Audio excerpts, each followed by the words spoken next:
White savior movies have never been the same. This is Imitation of Life.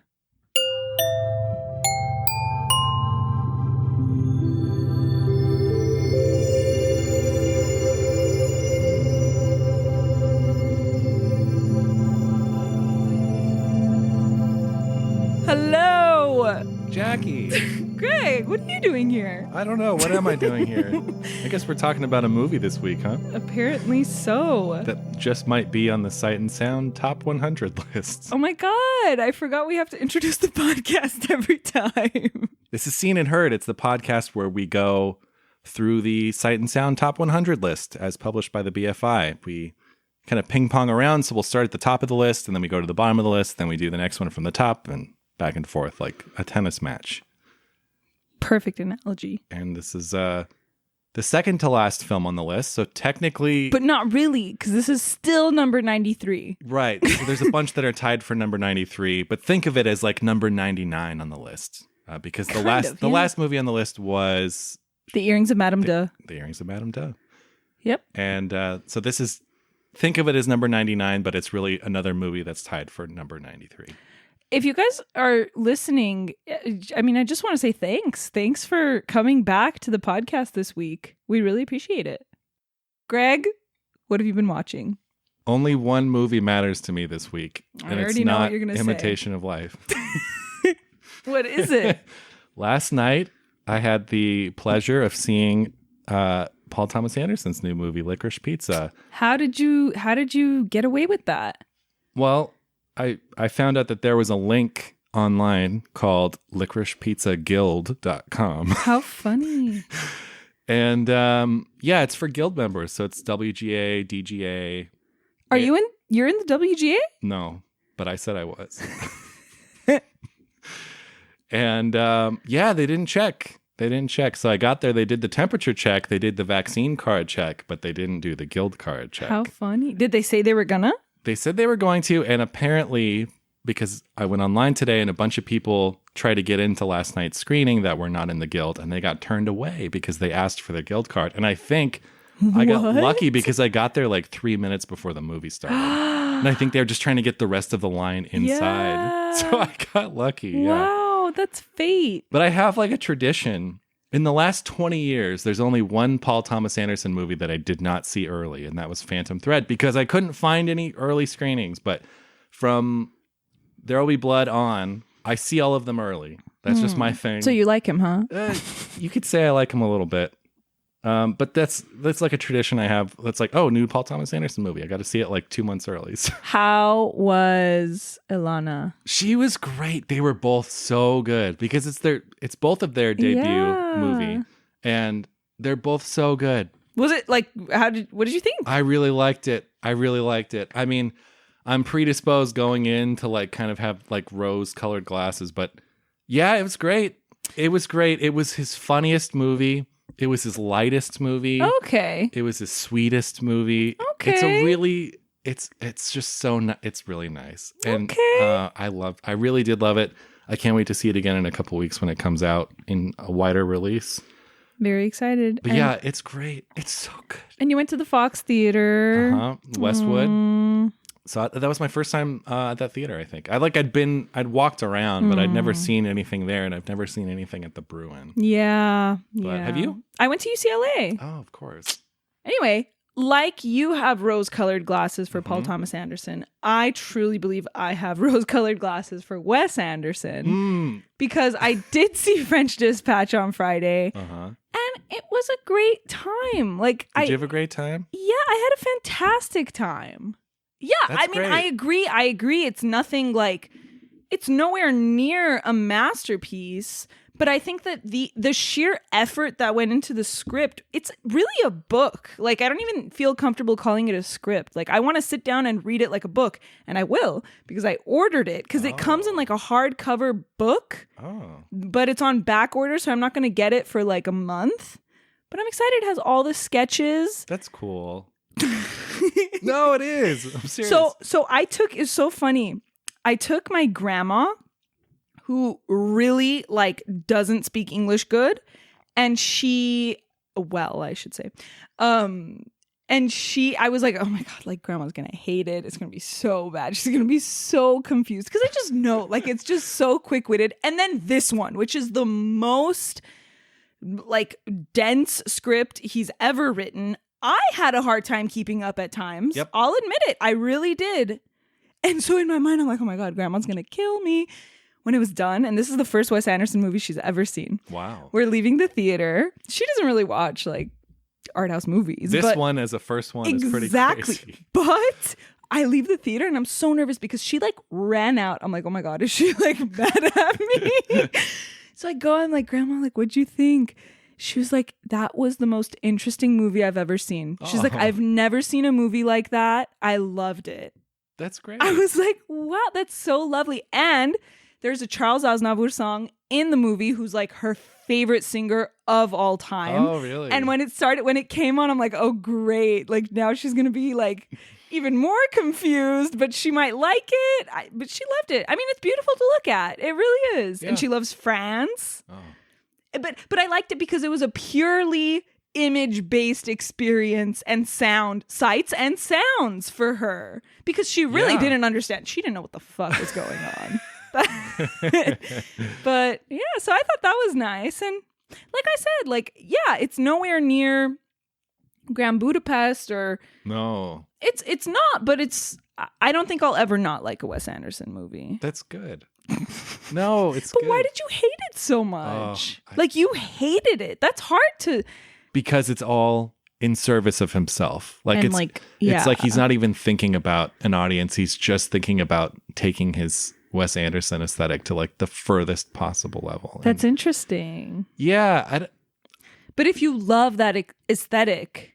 I do when it's in service of a good story or a good characters, which this did not have. And I thought. I agree. I mean, when it's an anthology and you're only with each character for like 20 minutes. 30 minutes, yeah. It's pretty hard, but I didn't leave the theater saying like, yes, this is why I go to movies. Yeah. I mean, no, but in a way I did. It was not like a cathartic moment for me. Honestly, one of my favorite things I'd say was the fact that my grandma liked it so much. Like I think that was really sweet. And that we had that theatrical experience together. In flaming color, without love, there's so much dollar, a false creation, an imitation of life. Imitation of Life was released in 1959. It was directed by Douglas Sirk, based on the novel by Fannie Hurst. This is actually the second adaptation of Fannie Hurst's novel. The original was released in 1934 and it starred Claudette Colbert and Louise Beavers. This version, the 1959 version, stars Lana Turner as Laura Meredith, a widow who one day loses her child in Coney Island only to find her in the caring hands of another mother, Annie Johnson, played by Juanita Moore. Annie is a homeless black woman with an 8-year-old daughter desperate to find a job. Although Laura is a struggling actress with little money, she takes Annie in, and her white-passing daughter, Sarah Jane, and Laura's daughter, Susie, grow up practically as sisters. Many years pass. Laura becomes a successful Broadway star, but her idyllic life is not everything she thought it would be. Meanwhile, Sarah Jane, having grown up seeing the benefits of white privilege, wants nothing to do with her mother or her skin color, which breaks Annie's heart. The film also stars Susan Kohner as a teenage Sarah Jane, Sandra Dee as Susie, and John Gavin as Steve Archer, who is Laura's long-term lover who can't seem to ever get comfortable with her ambitions. The film was nominated for 2 acting Oscars for Moore and Kohner, both for supporting actress. And this was Douglas Sirk's last film. It was. Douglas Sirk was originally German, I want to say. He was Danish. But lived in Germany. Uh-huh. He fled to protect his Jewish wife during the Nazi occupation or right before. And this was his last film. It was his last film. He lived a while after this, but he moved, I think he moved back to Germany. Did he? And taught film and has a bunch of co-directing credits with his students on like shorts. Yeah, I saw that. Yeah, but this is like his last proper his last Hollywood movie. Last Hollywood movie, yeah. In a decade full of, I mean, the 50s and Douglas Sirk, that's like his prime. That's like, and melodramas are like his brand. This is your classic Hollywood 1950s melodrama. And you know what? I needed it. Yeah. I just want to say, I think after Citizen Kane, and I explained this last week on the podcast, I love to cry. Like, I love crying in movies. I love crying in anything. I love crying in plays, musicals, literally a good song. Really a good song too. Like with the song, is it sobbing Lyrics. Or is it just like? No, never sobbing. More like one tear. But in a play or a movie, sometimes sobbing. That's great though. I love it. Sobbing. So yeah, I mean, I think I just really needed to cry. So my initial thoughts were a great cry. For me, at least. I know you didn't cry. No, but it's not a knock against the movie. Like I don't cry during movies. It's rare, and I kind of wish I did. But if anything, I get there's just like a single tear, but it didn't happen in this one. Okay. So more initial thoughts, Greg. What are your initial thoughts? So I had not seen this before, but it's like one of the big ones. You always hear about it. I've only seen one other Douglas Sirk movie, which is All That Heaven Allows with Jane Wyman and Rock Hudson. And I love that movie. It's a great movie. I watch it every Christmas time. It's a great Christmas movie. It's a great winter movie. Sweet. I'd never seen a Lana Turner movie before. Really? You've never seen The Postman Rings twice? No, I've only seen the Jack Nicholson, Jessica Lange one. Why? Because Jack Nicholson and Jessica Lange. Yeah. And it's the guy that directed, he did 5 Easy Pieces, Bob Rafelson. And 5 Easy Pieces is one of my all-time favorite movies. I was like, I got to see this. He re-teams with him. Jack Nicholson, got to see it. I don't know why I'm doing Jerry Seinfeld. So I didn't love this. I did not love this. Now, granted, I started this movie like an hour after Licorice Pizza ended. I'd like to think that I've seen enough movies at this point, and I'm at a certain stage of my life where that's not going to impact the next movie I watch, because I can watch movies back to back. But yeah, I did not love this, and I'll tell you why. The day before, I watched the 1934 version, which I had not seen either. Haven't read the book, haven't seen any of the movies. So I watched the 34 version first. Really liked it. Like, really, really liked it. Claudette Colbert was great in it. It was really funny. It was like just the right amount of like melodrama. And I was really looking forward to this one. And to be honest, the whole time I was like, yeah, but the old one did it better. And then something else about, yeah, but no, it's not quite as good as the old one. So you know what? At the end of the day, I did a disservice to myself by watching the old one first. Why? No. Yeah, I like the old one better. Great. I like the Douglas Sirk aesthetic. But yeah, I didn't love Lana Turner. Yeah, she's kind of whatever. Yeah, I So wait, time out. Since you just said Lana Turner, I just want to bring up this thing that I learned about today. The murder. Yeah. Yeah. This movie came out a year after this. Yeah, you tell it. So Lana Turner, now I don't have anyone's name because I forgot to write it down. Lana Turner was dating a man who was part of Johnny Stompanato. There he is. Johnny Stompanato. They were dating. Classic. He was in the mob. It was like a well-known fact that he was in a mobster family. And they had a very abusive relationship. He was apparently physically, verbally abusive. And this movie kind of rides on the tail ends of this scandal where Lana Turner's 14-year-old daughter stabbed Joey Stompanato? Stompanato. Stabbed, a 14-year-old girl stabbed this mafia man, killed him in their home, turned herself in the next day, said, yep, he was yelling and I was scared for my mom and yeah, I killed him. He had threatened to kill both of them. Like, wow. And he was like choking Lana Turner. Insane. And so this movie came out directly after that. Apparently there was like paparazzi the first day of shooting, and then they brought her flowers because like they felt bad, and it was like this whole thing.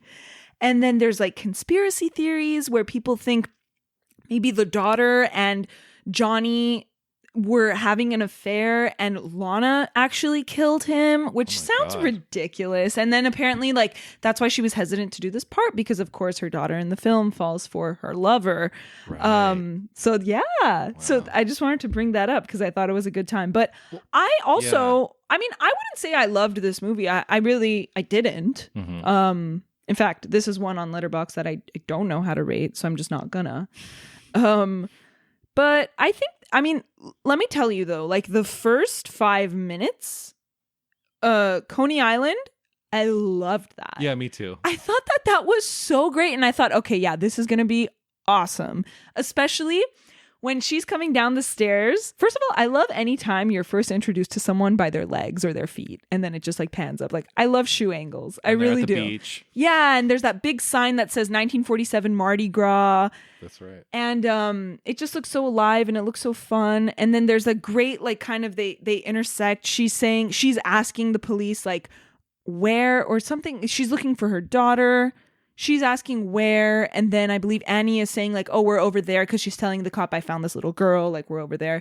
And it intersects so perfectly and they cross paths. I loved that. Yeah. So I was very impressed by the first 10 minutes. I was too. And the opening credits with like all the jewelry. That was interesting. Yeah. I thought they were tears at first. I think maybe that was intentional. Yeah. But no, just the music, the melodramatic music, I think was really just like, it just got me really into the movie. It did. It did the stage, yeah. It did its job. Yeah. The fight between Sarah Jane and her boyfriend, oh my that God. was insane. The music was just like, it's kind of jazzy. So, and then it like got high and it went and it was all over the place. That's really upsetting. I was so upsetting, but I think that the music really did impress me. But at the end of the day, I think that the Sarah Jane storyline is the most interesting and important part of this movie. And so much so that like the poster really confuses me. I don't know if you saw the poster, because when I rented it on Amazon, look at this poster. For those of you at home, on the poster, the only people on this poster are Laura, Susie, Laura's boyfriend, what's his name? Steve. Laura's boyfriend, Steve. And the fourth person on this poster is her playwright / boyfriend, who's in it for 5 minutes. No Sarah Jane, no Annie on this poster. It's ridiculous. And I think that is the main problem with this movie. It's just summarized by this poster. Like, Sarah Jane and Annie's story is really the only thing that counts. Yeah, that's the heart and it's of the just movie. It's just, I think, really a bad move to just put it in the same movie as this other storyline. But then I started thinking about it. So now let's get into it. Okay. Let's deep dive. So let's talk about these dual storylines. Okay. So one is Lana Turner, and she's living, it's so funny. She's like, oh, I'm so broke, but she has this nice, like, New York apartment. But they're in Brooklyn. Oh, they're in Brooklyn. So her whole thing is like she's widowed, right? And she's raising her daughter, and her whole thing is she's this aspiring actress, and she gets sort of a taste of what it takes to become a successful actress when she first visits Loomis, the theatrical agent. She goes on to become this very successful stage and then eventually screen actress. So that's one story you have going on. And the other, and all the while her relationship with her daughter is kind of deteriorating because she doesn't have time for it. She doesn't spend time with her. Instead, Annie seems to be the one that's raising her child. Yeah. And she's taken them in. And I forget, in this version, is she paying Annie? Or is she doing it for room and board? Clear. At the beginning, she's doing it for room and board because she doesn't have any money to give her. And she makes it very clear. She says, that you can only stay here for one night. Like, I can't afford you. Right. But I'm assuming that she's paying her once she gets money. I mean, how else does Annie have all the money saved for her funeral? Right. And, eventually she does. Yeah. But the heart of the movie. That's one storyline. That's one story. But the heart is of Sarah Jane. Wait, Sarah Jane? Annie's daughter, who is black, but is white passing. And it's this great dilemma of And especially in the 1934 version, it feels like very ahead of its time. By the 50s one, it's not as much. But it's this dilemma of like, she doesn't want to be seen with her mom because she's sort of she's living in the white world. And like there's that great scene when Annie comes into her class when Sarah Jane's a kid and like outs her as a person of color. But that's the real that I completely there's no story in this movie that matters as much as that one. Exactly. Yeah.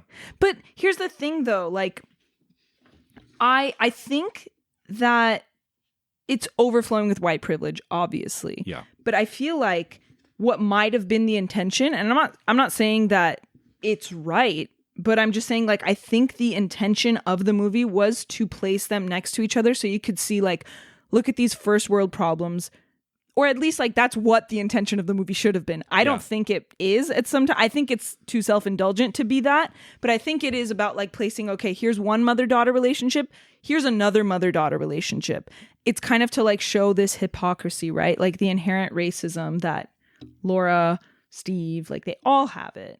But I don't know if it was intentional. It's definitely not. I don't think it's the main intention of the film, which is where I think it fails, essentially. Right. So like, for example, the whole Steve stuff, the fact that he's like pissy. First of all, Steve is literally a Ken doll. Like he's just like, he has the face, the hair. He doesn't move. He's stiff. He's a Ken doll. He is a Ken doll. And he's just like, it gets really annoying. Like it gets really repetitive with her like, okay, yeah, I'm going to be an actress. And then he gets mad. And it's like, okay, I don't really care because I'm going to do it. It's like, no, it's hilarious at one point when Susie has a crush on Steve, right? That kind of comes out of nowhere. Stupid. It's really pretty dumb, honestly. But then again, that's what I'm saying. It's like, maybe that's the point, is that you see like, look at these stupid problems and then look at this real problem. But it boils down to this hilarious moment where Annie is talking to Laura and Susie has confided in Annie saying, oh, I'm in love with Steve. So they're talking now, the two moms, Laura and Annie, and they're talking about Susie and how she doesn't think that Laura is a good mother and doesn't confide in her and that she, whatever. And sweet, sweet Annie says, but you couldn't have been a better mother to Sarah Jane. Then where's my little girl? But Annie, that's different.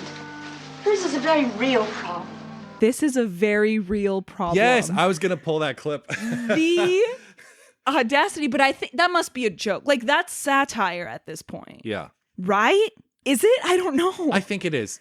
Not that I love Roger Ebert, but he had this to say about Douglas Sirk. And it wasn't specifically Imitation of Life. He was talking about Written on the Wind. But he says, to appreciate a film like Written on the Wind probably takes more sophistication to understand than one of Ingmar Bergman's masterpieces, because Bergman's themes are visible and underlined, while with Sirk, the style conceals the message. That's interesting. Yeah, I feel like he's almost giving too much credit to Sirk. But here's what it comes down to. And I think that, like, okay, the name of the movie is Imitation of Life, right? Yeah. And I think it's a double-edged sword. I think it has to do with Sarah Jane kind of imitating that she is white. Yep. And it also has to do with, and not that this is a good way to tie the two in together, which is where I think the movie fails. It also applies obviously to Laura being an actress, right? Imitating life. Yes. Yeah. The point is, Laura's imitation of life, her whole struggle, is nowhere near as strong as Sarah Jane's, and it's risky to put these two topics in the same movie, and I think it just doesn't work. Unless you are illustrating the divide between unless it's satire. Yeah. Which people, so this is kind of a, Douglas Sirk melodramas kind of in hindsight have this satiric kind of, I don't know how much of that is kind of baked into the movie itself. And that's why I don't necessarily agree with Roger Ebert's quote there, because I think a lot of it is almost unintentional. Okay. Maybe. Maybe. And we'll never know, really. I mean, I don't know. What would have been right is to place them side by side and then show how much more important Annie and Sarah Jane's story is. But it's too self-indulgent, the movie. Like, did you know that the budget for Lana Turner's Jewels was expensive? $1 million just for her jewelry. Like, why do we need to have that like opulent theater setting? I get it, but it didn't need to be that opulent. It didn't need to be as self-indulgent as it was. Which I think goes back to the 1934 version. It doesn't have that. So but here's the thing though. I think it does. I think it could have worked really good. I think making her an actress could have been really good. And I think it was a wasted opportunity. Do you know the plot of the book or the old Let's version? get into it. No, that was one of my other topics. Let's get into the differences between this one and the 1934 movie and the book. So they're very different. I think the book and the 34 movie are pretty close.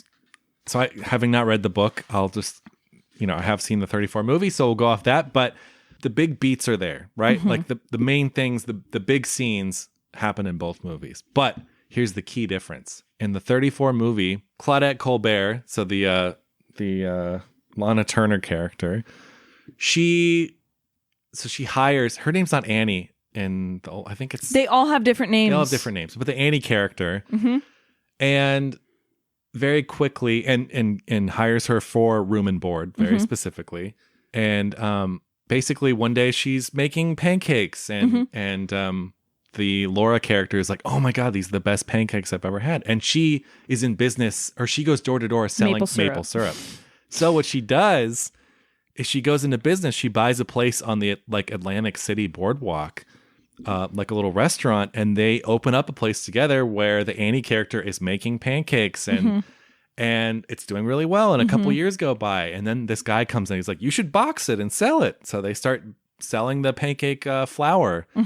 And she becomes super wealthy, but it's because of this partnership between Laura and Annie, the Laura and Annie characters, which gives the Annie character so much more to do. And there's so much more of like, she's earned it. She's earned her half. Whereas it's like, oh, Laura's just like, it is that white savior thing more so in the Douglas Sirk one. For sure. But I think what his intention was, and again, I'm saying this with caution, I don't know if this was his intention, but I think that it was and the way that it ends with that like big sad funeral, like I think it was to show kind of that a more realistic side. I mean, see, I feel like the old one is more realistic because the old one also ends with the same funeral scene. But don't you think in this way it's more of a statement about like systematic racism? Like they are like inherently racist, even though they are trying not to be. Like I that get what you're butler. saying. Why is that butler dressed to the nines? Yeah. It's silly almost. Yeah.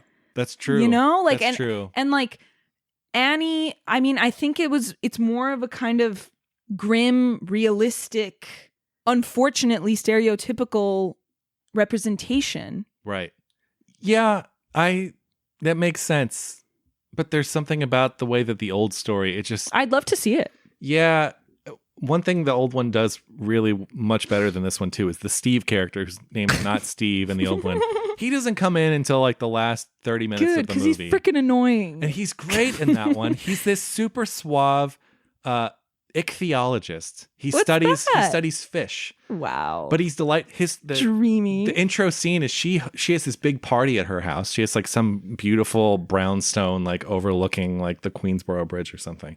And she's like at her balcony, and he's like lighting a lighter because he can't find where the doorbell is. It's just a great little like he's so much more likable than this guy. Cool. And he's genuinely charming. And when the Laura character leaves to go help Annie find Sarah Jane, the Sarah Jane character in the old one, you see him. I forget his name in the old one, but you see the Steve character take the daughter out, and you see this like develop between them, so it's like believable. So later when the daughter's like, oh, I have feelings for him, you're like, yeah, of course, like it makes sense. Like, but in this one, it's Sandra just, Dee's so annoying. She's really annoying. Oh my she really God. is. Yeah. But other than that, and those are pretty big differences, but like the big beats are still there, and it still ends with the great funeral scene. It's like almost identical in both versions. Yeah, John Galvin is so stiff, and he's so like those scenes of them like going to dinner. This is Susie and Steve. They're just so. He almost doesn't even need to be in this. Oh my God, no! I know. It's just Yeah. Well, but then here's the thing. I do like movies about like ambitious women and like the struggle they go through with having children and having families. I do like stories like that. It just didn't really have anything to do with the greater story that he was trying to tell. I agree. I don't know. But if we're going to get into this, if we're going to get into like the whole like the theme about like ambition and stuff. Yeah. Do you want to now? We should. Or do you want to later? No, let's do it now. Okay. So I think like Imitation of Life, and maybe I'm diving too deep into it. I think I might be a little bit. I don't think so. So I think it's relevant to both like her realizing her ambitions, you know, the very act of like show must go on, I'm putting on this charade. But I think it's also her like in her mind, the charade of her like thinking that she's a good mother possibly, or like trying to convince herself that she's a good mother, trying to convince herself that she's not racist maybe. Like now maybe I'm looking too much into it. No, I think that's all there. I think that's there to be read into. But anyway, now let's talk about that scene with her agent. So this is when she has just gotten a call. She really wants to be an actress, and she got kind of hooked up with this agent, and he has invited her to dinner. And before they go out, he tries to make a pass at her, and she refuses. And he gives her this speech, which really floored me. If the Dramatist Club wants to eat and sleep with you, you eat and sleep with them. If some producer with a hand as cold as a toad wants to do a painting of you in the nude, you'll accommodate him for a very small part. It's disgusting. It pays off. You're disgusting. Maybe I am. But let me assure you, once you get it made, you can be idealistic all of 10 seconds before you die. Oh, boy. But it's crazy. I thought that was really crazy for 1959. Yeah. Ahead of its time. I thought that was maybe the most ahead of its time thing about this movie. Yeah, I think so too. Oh. Yeah, because that element is not in the old movie.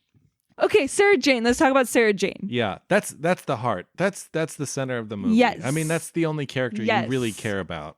So I know that in the 1934 version, they actually cast a black woman. Another interesting difference. Like you'd think like in 1959, they would cast an actual black actress. Yeah. No. Another reason why the 34 version is better. But yeah, I mean, Sarah Jane is like, there's a line, I think it's after like the whole school thing happens when Annie goes to drop off her galoshes. I believe it's after that. Annie asks, yeah, what? What? No, that's good. Annie is talking with Laura and she says, how do you explain to your child she was born to be hurt? And it really moved me. And I think it's kind of early in the movie. And you see, I had higher hopes for the movie before it jumps to like 10 years later. Oh. Right? Yeah. Well. And that scene with her boyfriend in the alley. The boyfriend scene. Oh my God. She's in the water. She's covered in blood and gutter water. It's horrible. I was genuinely taken aback by that scene. I was too. I cried during that scene. Yeah. Well, that was a rough... I did not expect anything so rough in this movie. Oh my goodness. It was horrible. Yeah. It was horrible. Like, I almost want to play the clip for the music, but I genuinely don't want to watch that again. Yeah. And I don't want that to be on our podcast. Yeah. Like, it's... Yeah. Yeah. Her boyfriend beats her up in an alley after he discovers that she's black. Yeah. But, I mean, I love how, like, Annie wants her to go to church and like meet a boy, and then she says like, wow, like a bus boy or a chauffeur. Like that is heart wrenching. It's just like one mother who just wants her daughter to be happy, settled with a good guy, and it's just she just constantly is breaking her mom's heart. But can you blame her? Like I know. It's really an interesting conflict. Do you love how she was like, they're talking about Jesus, right? And she asks, like, was Jesus white or black? And Sarah Jane, as a child, says, he was like me, white. It's like neither of them were white. Yeah. He is like you because he was not white. Yeah, exactly. It's so ironic. And I don't know if it was intentional. Yeah, I don't know either. Because I think people believed Jesus was white back then. Yeah. You know, this comes from white middle America. Literally. Yeah. I thought that was hilarious. Yeah, is Douglas Sirk just above my understanding? It could be. Maybe I'm just like not on his wavelength because all the people he's influenced that kind of channel him, I love. Like I love Todd Haynes. Todd Haynes made that Douglas Sirk movie. What was that with Julianne Moore? Far From Heaven. Yes. Yeah, which is essentially this and All That Heaven Allows put together. And he does the lighting. He like tries to make it look like a Douglas Sirk movie. I don't love, but Fassbender, who we're going to get to in 2 movies because he did Ali Fear Eats the Soul, big Douglas Sirk fan. And clearly he did a lot of melodramas and some that were lit the same way. David Lynch took a lot from Douglas Sirk, but I like all those people more than I like Douglas Sirk. Douglas It's okay. Sirk. But at least this is only my 2nd movie, so I shouldn't throw him under the bus yet because I do love All That Heaven Allows. No, that's okay. I think my problem is I can't tell what was intentional and what was unintentional. Yeah. That's my problem. Yeah, same here. And I was also tired when I watched this. Okay, do you want to talk about the funeral? Let's talk about the funeral. Good Lord. That's what I came here for. Yeah. So I was so happy, like, seeing that there was still like 5 minutes left in the movie after Annie died. I was like, fuck, yes, funeral time. I've been waiting for this. Yes. And it delivered. It does deliver. It's your classic melodramatic over-the-top funeral scene. Oh my gosh, the carriages. Yeah. Mahalia Jackson, like the most famous gospel singer of all time, has a solo performance, which is incredible. And and the church is packed. I would be so lucky if half of those people came to my funeral. Same. So why do you, I mean, it all boils down to Sarah Jane crying, sobbing on her mother's casket, apologizing. Like that's the image. And she says, "I loved you, Mama." Yeah, it's so unbelievably heartbreaking. Yeah, literally. This funeral is so important because I think Annie, her whole life, was just told and accepted the harsh reality of her life and the harsh reality of her circumstance growing, like living in that time, being a Black woman. Yeah. Even today, this is a struggle that continues. And I know that, like, I think she just wanted this fantastic farewell so she can get to this place that she knows is better than Earth. And I think it's heartbreaking. The fact that she saved so much money for her funeral is more important to her than her life. Mm-hmm. It's like she's literally being taken to heaven. Like, it was beautiful. It's really beautifully done. It's a great final scene. And the final shot is them in the carriage with Steve. Fucking Steve. Like, what are you doing there? Yeah, get out of here, Steve. Jesus Christ. Yeah, no, it's great. Them being taken away in the carriage. It's so... The white horses. Uh-huh.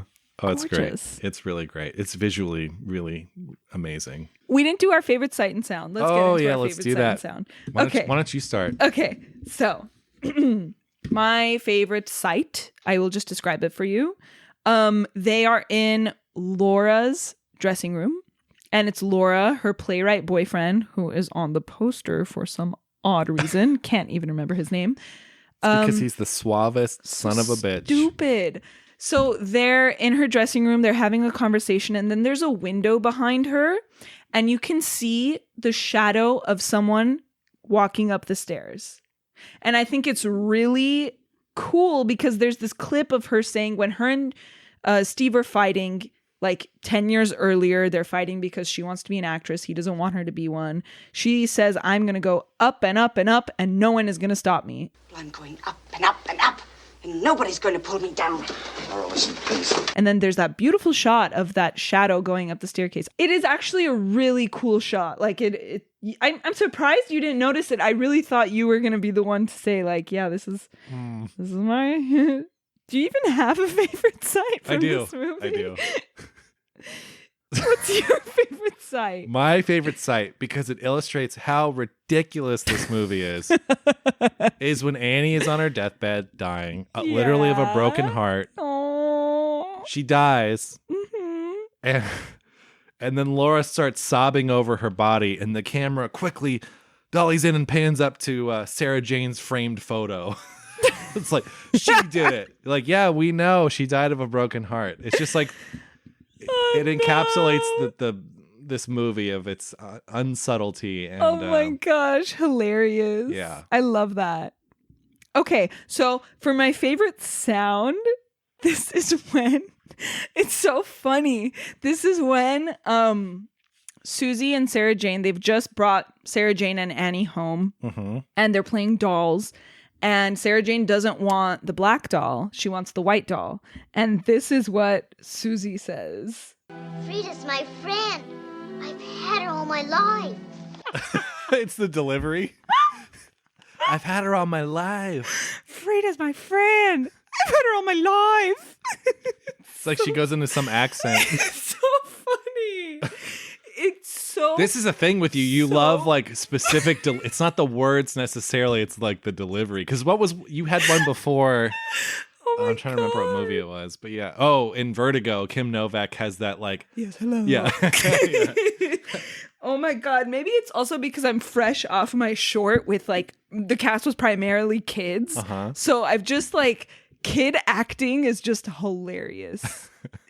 It's just like it's a mix of trauma and hilarity for me. I don't know. But that was so funny. I had to watch that like 3 times when I watched it yesterday. That's funny. So my favorite sound, similar to you, it's something that's just ridiculous. There's a scene when I think this is when Laura and Steve kind of like reunite for the first time. Like it's been like 10 years and they're like at a lake. Yep.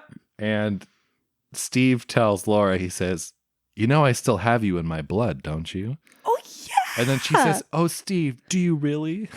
You know I still have you in my blood, don't you? Oh, Steve, do you really? What? I mean, come on. Come on. So just silly. It's very silly. Oh my gosh, that's hilarious. Should this be on the list? I think we can both agree no. No. Yeah. This is the first one that This we've is the seen first one. where it's like, no, Yeah, something could take this place. definitely. Maybe an Agnes Varda movie. Maybe. God damn it. People love this movie. There's a critic. I don't fucking care about this guy. Oh yeah, so wait, okay, so Pauline says, what does Pauline say? Oh, should we go into Pauline Says? Pauline says. Okay, so Pauline Kael did not, as far as I could tell, did not review the Douglas Sirk version of this movie. She had a very short blurb about the 1934 version, which she probably wrote in the 60s or 70s, but she had this to say about the old one, but she mentions the Sirk one. Classic, compulsively watchable, rags to riches, and heartbreak weeper. That's me. From a novel by Fannie Hurst. She says Ross Hunter produced a remake in 1959, which is this version, which pulled out all the stops. In both versions, you want to laugh at yourself for choking up. But It's me. But at least the original is simpler and the sobs aren't torn out of your throat. I agree. Now I need to watch that one and see if the sobs are torn out of my throat. I'd be so curious to see. You're not going to cry I'm not more gonna in cry, that one no. than this one. No, because I think the performances are fantastic. In this one? I mean, yeah, at least. I think some of them are. Okay, Juanita Moore. She's great. Fantastic. Susan Kohner, I think, was also fantastic. Yeah, but those are like the two. Yeah. And they Yeah. were both nominated for Oscars. Okay. Lana Turner, whatever. She was meh. John She Gavin. really was meh. Is that his name? John Gavin? I don't even know. No. Yeah, it is. It is. He was horrible. But I mean, just don't think he's a good actor. I mean, even in Yeah. Psycho, he's very like, he's literally a 1950s Ken doll. Yeah. Letterboxd. I really couldn't find like those like really bad ones. I found a couple. Did good you? Ones, yeah. Here, Someone said, go ahead. waiting for the Mystery Science Theater 3000 episode of this. What's that? You don't know Mystery Science Theater? No. It's that show. It started like in the 80s or 90s, but they still do it now on Netflix. It's like where they show an old bad movie and they have those heads sitting in a theater in the front and they're like making comments during the movie. So they take a real old movie and they're like making fun of it as it plays. I didn't know that. Yeah. Someone said, phew. I admit this is definitely one of the few and rare melodramas that displays themes of passive and unintentional racism to this degree, and I do say when the film focuses only on that theme, I was hooked. It's not until this film juggles multiple themes left and right through the 2-hour runtime that I started to care less and less about these characters. I mean, I feel like that's kind of... But here, it all comes back to this thing. was it intentional? Was it unintentional? Mm-hmm. Like, it all comes back to that. Right. Okay, someone gave it 1 star and said, this film was such an uncomfortable watch for me. The acting was fantastic, and I can tell that it was supposed to be so meaningful and impactful, but I just think overall it really floundered with such an important topic as race. That's fair. It is. Yeah. Somebody said, unfortunately, Sirk is a master of melodrama, so this garbage movie made me feel things against my better judgment. That's funny.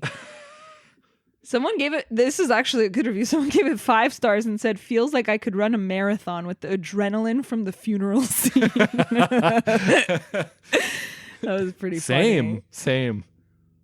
Somebody said, okay, the ending got me, but big about everything going on. That's so funny. 2 stars. Me realizing only now that Sandra D isn't just a song from Greece. Oh yeah, I saw that one too. When I saw it, so this is the bitch Sandy from Greece sings about. I saw that. Someone said, motherfuckers really out here being named Steve. Oh my god, I saw that one too. And there was another one. I don't know where this comes from. Steve would fuck a skeleton. Oh my god, I pulled that one too. Are they talking about Lana Turner? I don't know. I think people just really don't like him for good reason. Steve would fuck a skeleton. Someone said 2 stars. This movie is the effective equivalent of an Instagram infographic. It holds itself up as a superlative commentary on race politics, which is great until you find out they spent 5 times more on Lana Turner's wardrobe than they did on Juanita Moore's entire salary. At that point, all moral relativism kind of falls out the window and it feels like a bit of a joke. I get it. I get it too. Mm-hmm. I totally get it. Yeah, because that extravagance is there. You can't ignore it. Yep. Someone said, just throw it away. LMFAO.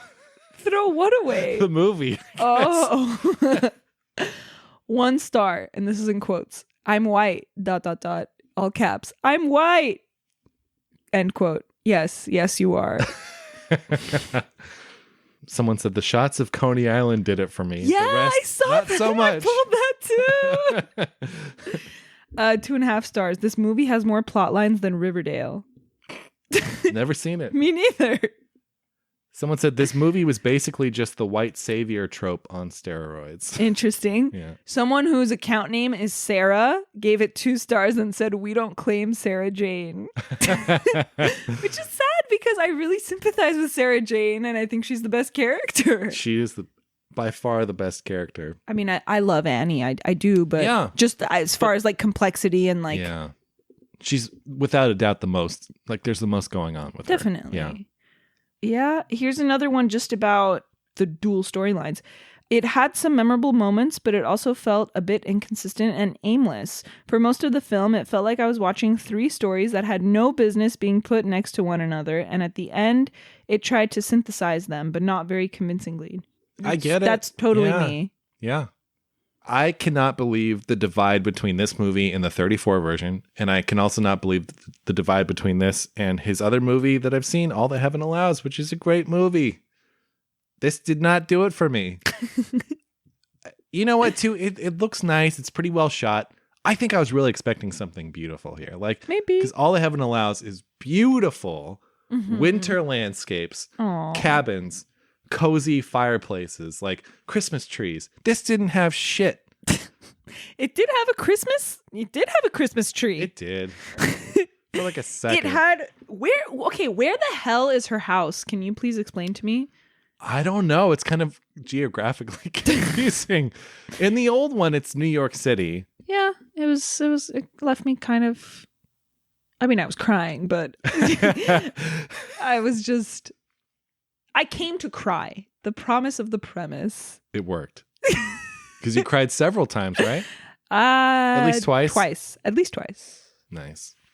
But come on, that goodbye is sad. Yeah, it is sad. All right. Well, moving back up to the top of the list, number 3, Tokyo Story. Yasujiro Ozu, who was on another level. First one. On another level. Well, it's been a pleasure Greg, Jackie. as usual. Thank you guys so much for listening. Yeah, this has been fun. Even if we didn't love this one, And that's okay. it's still nice. You know? It's nice to see it finally. It's nice to cross it off the list. Like, this is a big hitter. You know, Yeah. like most of these movies, it's a big hitter. Exactly. But you hear about this for years, and you're like, okay, now you see it. It's like, great. No, I'm gonna add it to my Letterboxd right now. You got to give it a star rating. Yeah. I'm not gonna. Wow. This has been Imitation of Life. Join us next week for Tokyo Story. Yeah, it'll be a good one. See ya. See ya.